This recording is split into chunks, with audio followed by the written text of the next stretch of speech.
This is Research Like a Pro, episode 364, How to Match Individuals in Old Photos Using Related Faces. Welcome to Research Like a Pro, a genealogy podcast about taking your research to the next level, hosted by Nicole Dyer and Diana Elder, accredited genealogist professional. Diana and Nicole are the mother-daughter team at FamilyLocket.com and the authors of Research Like a Pro, a genealogist guide. With Robin Worthland, they also co-authored the companion volume, Research Like a Pro with DNA. Join Diana and Nicole as they discuss how to stay organized, make progress in their research, and solve difficult cases. Let's go! Today's episode is sponsored by newspapers.com. Hi to all our Research Like a Pro fans. Welcome, and how are you all doing? Hi, Mom. Hi, Nicole. How are you today? Fantastic. What have you been working on? Well, I have been working on all sorts of different things, but I thought I would just share a couple things from the book I'm reading. I've been reading this for a few months because I just read like a page a day. It's titled Women and the Law of Property in Early America by Marilyn Salmon. And someone at NGS a couple of weeks ago, the National Genealogical Society Conference in Louisville, asked how I got so many books read. And I had to tell her that it was because these types of deep books that are not super easy to read quickly, I just read like a page a day in the morning. And I have my highlighter out, and that's how I get through some of these dense books that have so much good information. So anyway, for anyone wondering, that's how I do it. But this book has been fascinating because the author, Marilyn Salmon, she's examining New England state, she's taking Connecticut and Massachusetts, and then Mid-Atlantic, she does New York, Pennsylvania, and Virginia. Then in the South, she does South Carolina. And she really compares about women and the law in each of those different areas. And I was really under the misconception that it was the same throughout all the colonies. You know, we're talking, this is early America, so colonial America and post-revolution. So probably up to maybe 1830-ish is as far as she goes. And she talks a little bit about going past that, but it's really more that early era and how women were treated, and specifically with property. So, you know, what happens in a divorce? How do they decide what the woman gets? Or how do they even decide if she gets to have a complete divorce? Or is it just a separation? And the whole thing about dower and contracts. So it's been really fascinating to see how different it is, just depending on the colony or when it becomes a state, the state. And the main thing that the men, because they're always in charge, you know, they're the ones in the courts, they really wanted to try to do what was best for the family often, or society. And I think they had good hearts, many of them, maybe not all of them, but so many of the ramifications just were not super great for women. Anyway, it's been really interesting. And the big takeaway I have is whatever location you are studying, so, you know, I'm often in Alabama or Georgia, you need to go just research what the law was like in that specific area and just understand how it's being interpreted. Because even if there was a statute that says this is the way it's going to be, sometimes the precedent was that they didn't quite follow that. They just did another thing, and that became how it was done in that area. So anyway, long answer. I've just been fascinated with this book, and I wish that there was a book studying every single one of my states that I research in. Maybe there is, but she's just taken a sampling for this book. Right. That is an interesting concept that each state needs its own treatment of kind of the historical legal context for how women were dealt with. That would be interesting. That would be a great thesis for someone who wants to have a really good thesis and who's a major in history or getting a master's in history. And maybe there's some out there. You know, this is something that could be hiding on JSTOR, you know, some of those websites that do have articles like that. It would be really neat to know if there's something out there. This sounds like a good query for a deep research with ChatGPT. I was just thinking the same thing. This sounds like something that AI could do. do a deep search on this, because it would be really great if it could find specific cases. That's what she does in the book. She finds specific legal cases and then analyzes them and compares and contrasts in a certain era in certain locations. So I may just have to try that. Right. Yeah. Well, good idea. Well, announcements for today. Next up in the Research Like a Pro webinar series, we have Untangling Family Networks, using documentary research and DNA analysis to search for Glenn Hopper's father. That'll be Saturday, July 19th at 11 a.m. Mountain Time. And our presenter is Yvonne Fenster. Yvonne is an accredited genealogist and a member of our research team here at Family Locket. And she will be talking about using Y-DNA and autosomal DNA evidence combined with documentary research to explore Glenn Hugh Hopper's paternal origins in 20th century Tennessee. So we hope you'll join us for that. And if you haven't registered yet, you can always register now, and then you'll have access to the previous 6 presentations from the first 6 months of the year. And those are recorded and posted on the website page for the webinar series. And then you can come to the other ones throughout the year on Zoom or watch all the recordings as they happen. The next Research Like a Pro study group begins August 27th, 2025, and registration has been ongoing since May 21st, and it will end August 21st. So if you want to register, make sure you do so by August 21st, and let us know if you'd like to be a peer group leader, and you'll have complimentary registration if you are helping as a peer group leader.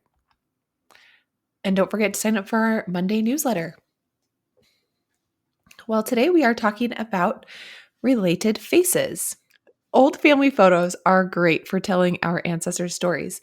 And today we're going to talk about the stories of my great-great-grandparents, Daniel O'Connell Elder and Jessie Estelle Ross Elder. And I was wanting to use some early photos of their family to help tell their story.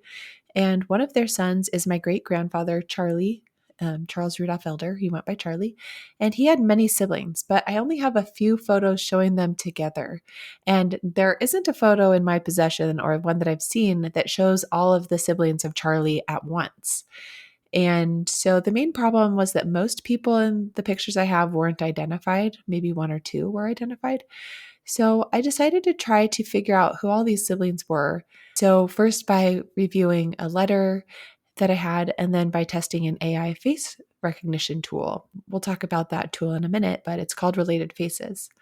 But as a background to the photos I was trying to identify, I was looking at a photo from 1914, and I really only knew who Charlie and his parents were. The rest of the siblings were not labeled in the copy that I had. And Charlie's father, Daniel O'Connell Elder, was obviously the older man standing on the far right. And you can just tell that he's the father by his age. And then Charlie, my ancestor, was standing in the back to the left of his father, and he was wearing a striped tie, and he looks like a teenager.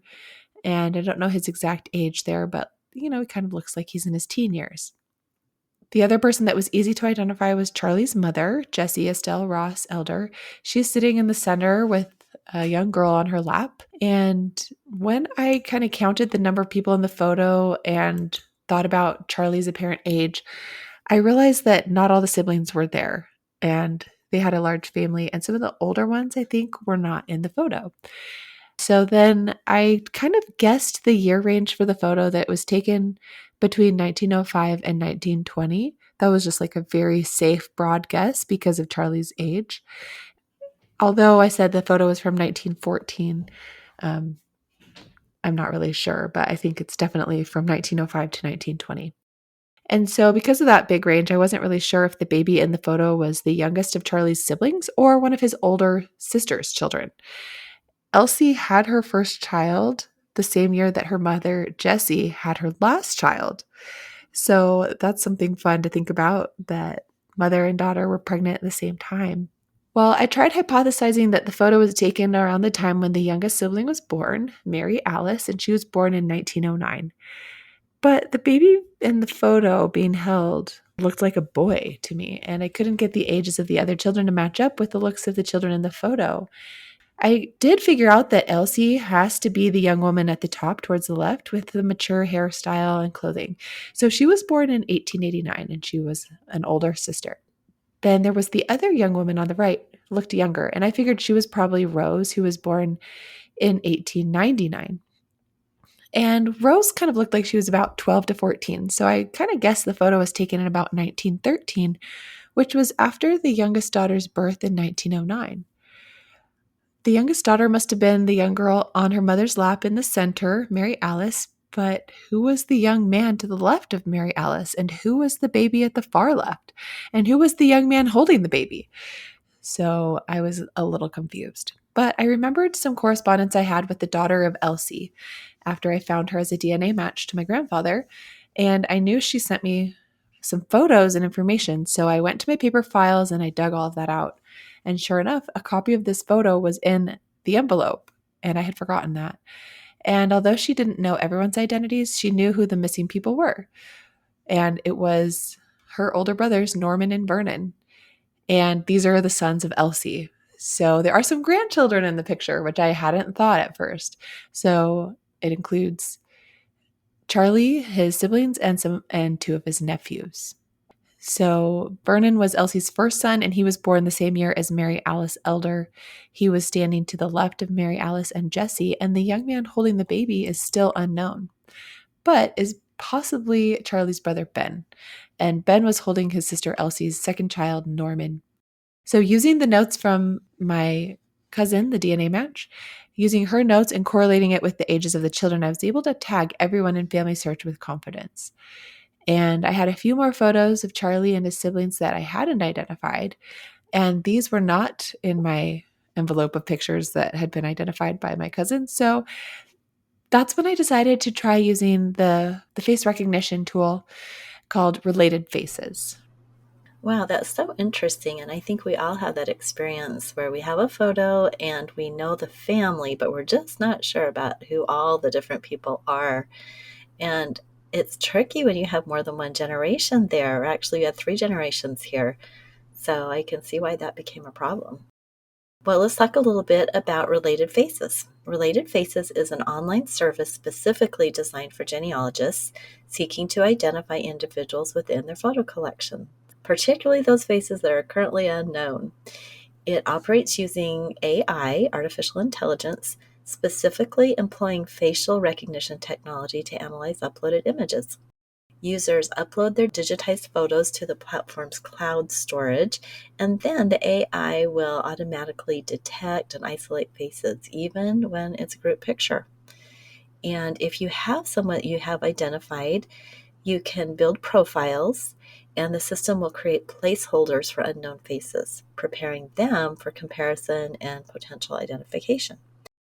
So it's really neat to understand how the AI technology works. And what it does is it geometrically maps out the facial features.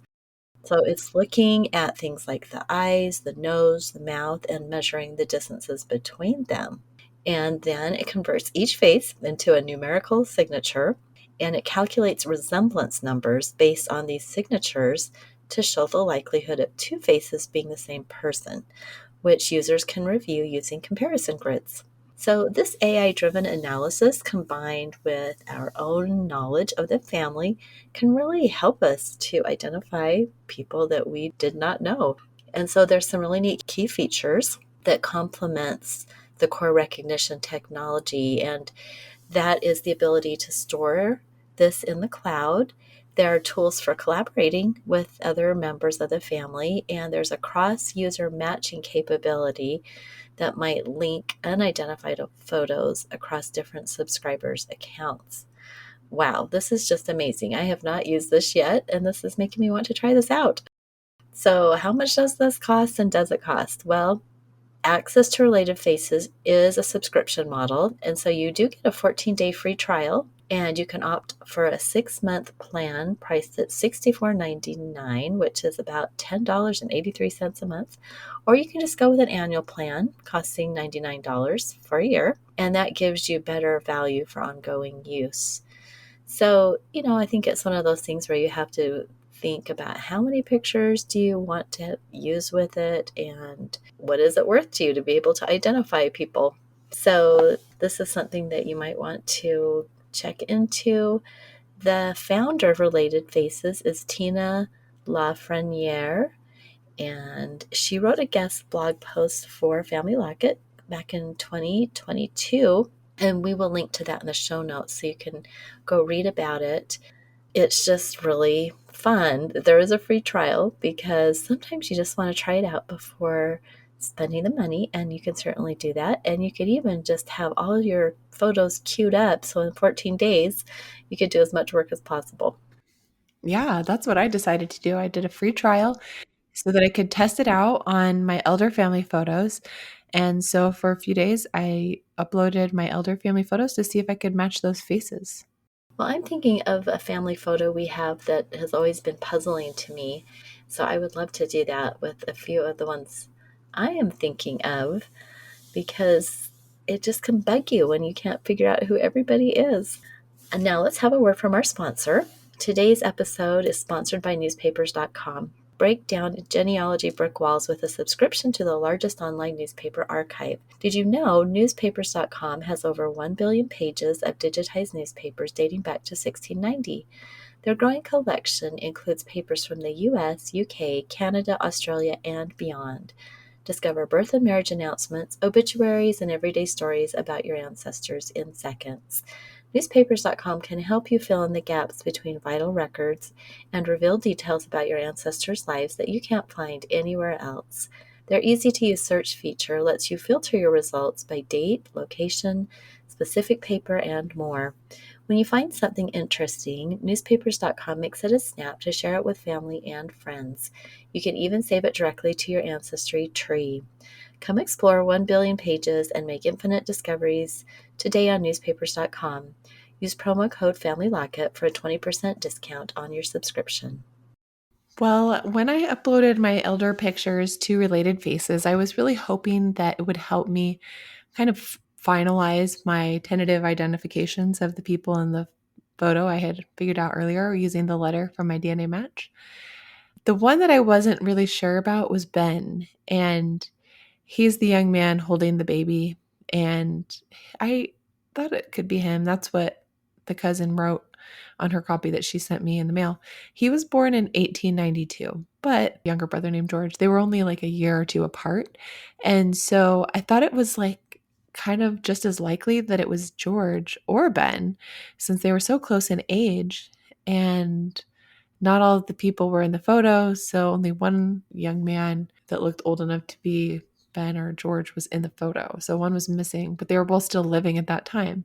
So what I did have was a picture of Charlie when he was a baby, and it's with his older brother George. And so I thought maybe I could try doing the face matching between this kind of younger child picture of George and see if it matches with the one I thought was Ben from the older picture. But because the picture of Charlie and George shows both children with chubby cheeks and baby like features, I wasn't really sure how good the facial recognition would be on these little children because little children all look alike, the chubby cheeks and the big eyes. So it's hard to match photos of little children with adults. And so I just wasn't sure, but I thought it'd be worth a try. It's just interesting how little children don't have as defined facial structures as adults, and their faces change and grow rapidly from their birth to their teen years. Well, I did find another photo in my collection of Charlie when he's 7 or 8 years old. And in this one, he's with several of his siblings, including his older sister, Elsie, and then probably 3 younger siblings who I'm guessing were Rose, Brian, and Lee. And this was before the baby was born. So Mary Alice was the baby, and she wasn't born yet. Then the other picture I had for comparison was a picture of Charlie as an older adult in the 1970s. And it's a picture with a lot of people in it, but sitting in the front row, I hypothesized that it was Charlie with all of his siblings and maybe some spouses because they were the older generation kind of sitting in that front row. And the only person identified in the photo was my great grandfather Charlie sitting in the front row, middle with a bow tie. So I thought maybe I could upload all these pictures that I had. Some pictures I knew who the people were, some I didn't, but I thought it'd be interesting to see if Related Faces could figure out who everyone was. Well, I just love this experiment, and it's so fun to look at the photos. And so anyone listening, you can go to the blog post and see the photos of these people when they are old and middle-aged and young. So it's just fun to see them at all different stages of lives. After uploading these pictures to related faces, Nicole, you added name labels to that first photo where you had almost identified everyone. And then you uploaded the others, and instead of adding names to those you knew in the other photos, mostly Charlie, you just added general descriptors such as male or female or living deceased. And then you can go to My People, and this is where you can look at pairings of people in the photos. So related faces will match them against your other photos and other people who have uploaded photos and have opted into sharing, and then even photos in other places online, such as the Library of Congress. And so in the blog post, Nicole shares a screenshot of pairings of one of Charlie's younger brothers from that 1903 elder siblings picture. And the first pairing shows a resemblance of 98.92 to an old boy in the 1914 photo. And this matches what Nicole had already guessed for the young boy based on everyone's ages, that both photos were likely of Brian, born 1897. And so clicking on that pairing to open it, you can choose to merge the two photos, and then you can select which information to merge for the two profiles as well. And then Nicole clicked on the face of Charlie when he was a baby to see if the system could match with one of his older faces as a child or teen. So once you click on these, you have to wait for a bit for the pairings to load, and then you'll see a red bar at the top of the page progressing from left to right. And when it's all done, you'll see the word pairings next to profile on the horizontal menu. So that was kind of exciting watching that red line progress. And so when they were finally ready, you can click on pairings, and then it takes you to all pairings by default. But I chose my own photos because I really only wanted to see the matches with photos that I was uploading, not with other users' images or online images. And so I wasn't too surprised that the two baby pictures got paired, since all babies look alike. But I was surprised and happy to see that the third pairing, with the resemblance of 81.52, was with Charlie as a 7 or 8-year-old. So that was neat. And I could see the resemblance of his mouth and his chin. So the baby picture was paired with like 3 different children, right? And the first 2 were wrong, and the third one was correct. And that's because I already knew that these were Charlie. What's interesting is that just because babies have such chubby cheeks, that the 2 baby pictures with the chubbiest cheeks, the 2 kids with the chubbiest cheeks, got paired as a 98% match. And then the second one was like an 84 match, which was another cute little girl with very adorable features. And then the third was Charlie when he's 7 or 8. And you can definitely see the mouth shape and the chin looking similar, and the eyebrows and the eyes. But things get much more pronounced as far as the way their face looks by the time they're 7 or 8. So I can see why their resemblance was only 81. But it was great to see that baby picture matched up with Charlie correctly, even though it matched up really closely with some other children too, because children all look alike. Next, I went back to the older brother of Charlie, who I couldn't identify for certain from the 1914 photo. So Charlie had 3 older brothers: Carlos, born in 1882, Ben, born in 1891, and George, born in 1892, and it could have been any of them. And related faces paired the young man with an older man from the 1970 photo. So that was kind of unexpected. He was sitting in the front row of the oldest generation there in that 1970 photo, probably indicating that he was one of Charlie's siblings, since the photo is captioned Charlie and his siblings. There were 8 people in the front row, and 5 of them were female. So my guess is that 3 of the females toward the center were Charlie's 3 sisters, Elsie, Rose, and Mary Alice, who were all living in 1970. And then the 3 males were Charlie and 2 of his brothers. The brothers who were still living in 1970 included Benjamin, George, Brian, and Lee. And narrowing it down by reviewing which unidentified brother could have been the young man in the 1914 picture and which could have been the old man in the 1970 picture, I'm just left with 2, Benjamin and George. So the younger brothers in the 1914 picture had already been identified. So that just helped me narrow it down. So I finally uploaded a picture of Brian when he was older, and it was matched with one of the other brothers in the 1970 photo. And I was really surprised because I would have matched him with a different brother, but Related Faces matched him with a resemblance of 99.4 to the brother on the right. And I had thought he looked more like the brother on the left. But looking closer, I can see that the nose and the mouth did look very similar. So that just goes to show that sometimes the way, we perceive resemblance is not always accurate. But when the AI system uses the geometric distances and calculates like a profile basically for that person based on how close and far their features are from each other, that it's more of a mathematical thing. It's not so subjective as us just looking and saying, I think they look alike. So it was interesting to see that and to just notice that the AI tool can do this better than I can. Well, this reminds me so much of a practicum case I did with Paul Woodbury in the Salt Lake Institute years ago. It was a DNA case, and we were trying to solve, a mystery. And it was this individual who had changed his name. And in his final report, Paul had used mathematical type comparisons for looking at the faces of these two men from newspaper article pictures and saying, well, this is, this type of a nose and it's this far away. And it was so interesting. I'd never thought to just really analyze facial features like he did to prove that the face really was the same. So that just reminded me of this, that Related Faces can just do that for us. So very fascinating. Well, it sounds like this was a really fun dive into something for a company that's using AI in a very specific way. And I think this is fascinating because we're going to see this more and more where companies are taking the AI capabilities and then building these specific tools we can use, which is really exciting.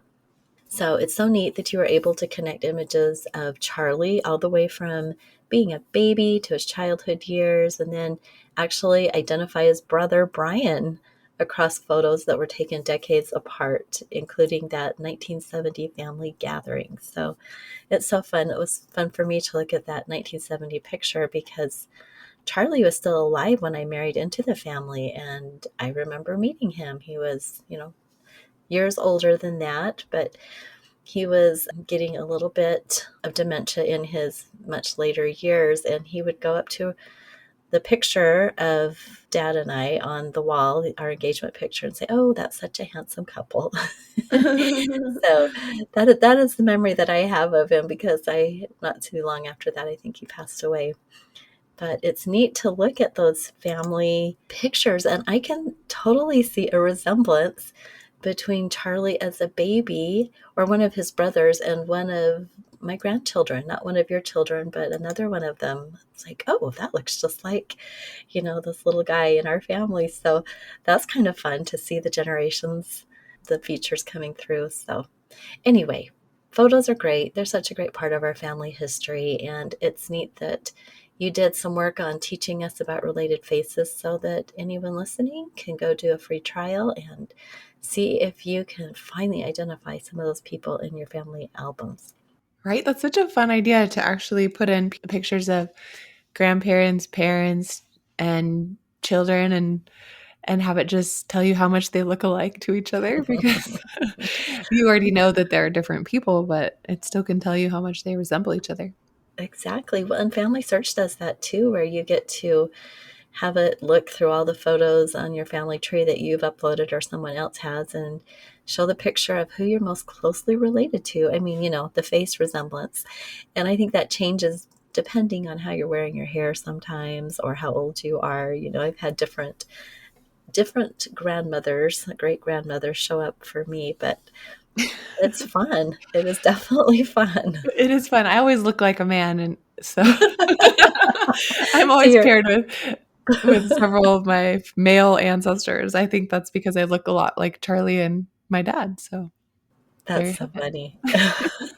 Well, for the record, I don't think you look like a man. it. Thanks, Mom. Okay. You're welcome. Well, thanks everyone for listening. We hope you've enjoyed learning about related faces and thinking of this whole idea of identifying those lost people in your photographs. And this might be just the perfect thing to do when you're taking a break from hardcore research, to do some fun work with your photographs. So take care and thanks for listening. We will talk to you next time. Bye-bye. Bye-bye. Thank you for listening. We hope that something you heard today will help you make progress in your research. If you want to learn more, purchase our books, Research Like a Pro and Research Like a Pro with DNA on Amazon.com and other booksellers. You can also register for our online courses or study groups of the same names. Learn more at familylocket.com/services. To share your progress and ask questions, join our private Facebook group by sending us your book receipt or joining our courses. To get updates in your email inbox each Monday, subscribe to our newsletter at familylocket.com/newsletter. Please subscribe, rate, and review our podcast. We read each review and are so thankful for them. We hope you'll start now to research like a pro.